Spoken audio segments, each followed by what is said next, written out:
ఆయన hi hi. ఇప్పుడు రాబోయే ఏపీ ఎలక్షన్స్లో ఏ పార్టీ గెలిస్తే బాగుంటుంది అనుకుంటున్నారు మీరు? నేను ఏమనుకుంటున్నా అంటే ఇప్పుడు మోడీ ఇంకా ఈ జనసేన ఇంకా టీడీపీ ముగ్గురు ఒకటయ్యారు. వాళ్ళు వస్తారు అనుకుంటున్నా మ్యాక్సిమం. ఎందుకంటే ఈ వైసీపీ కూడా కొంచెం ఏం చేయలేదని అంటున్నారు. అయినా కూడా సిబిఐ ఎంక్వైరీ అవన్నీ అయినాయి కదా, దానివల్ల కూడా మైనస్ అవుతుంది అనిపిస్తుంది ఈసారి. అంటే గతంలో చంద్రబాబు నాయుడు గారు ఎందుకంటే గవర్నమెంట్ అక్కడ ఢిల్లీలో మొత్తం సెంట్రల్ మొత్తం మోడీ ఉండు, ఆయన ఏదన్నా గేమ్ ప్లాన్ చేసి చేస్తాడు అనిపిస్తుంది నాకు.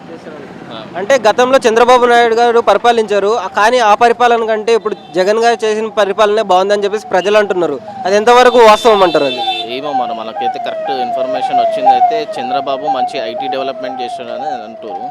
కానీ ఇప్పుడు కూడా ఈ రాజధాని తెలియడు, ఇంకెప్పటి వరకు ఎట్లా వస్తుంది మళ్ళీ నెక్స్ట్ టైం అనేది అనుకుంటున్నాను. అంటే ఇప్పుడు చంద్రబాబు గారి హయాంలో కంటే జగన్ గారి హయాంలో ప్రజలకి సంక్షేమం అనేది ఎక్కువ అందుతుంది, మనీ అనేది ఎక్కువ అందుతుంది అని చెప్పేసి అంటున్నారు. దానివల్ల ప్రజలకు ఉపయోగం కలుగుతుందా లేకపోతే నష్టం జరుగుతుంది అనుకుంటున్నారా మీరు? అవును, ఉపయోగం జరుగుతుంది, కానీ ఇది డెవలప్మెంట్ అనేది జరుగుతలేదు. రాజధాని రాలేదు, రాజధాని వస్తే ఇంకా డెవలప్మెంట్ అవుతుండే కదా మ్యాక్సిమం.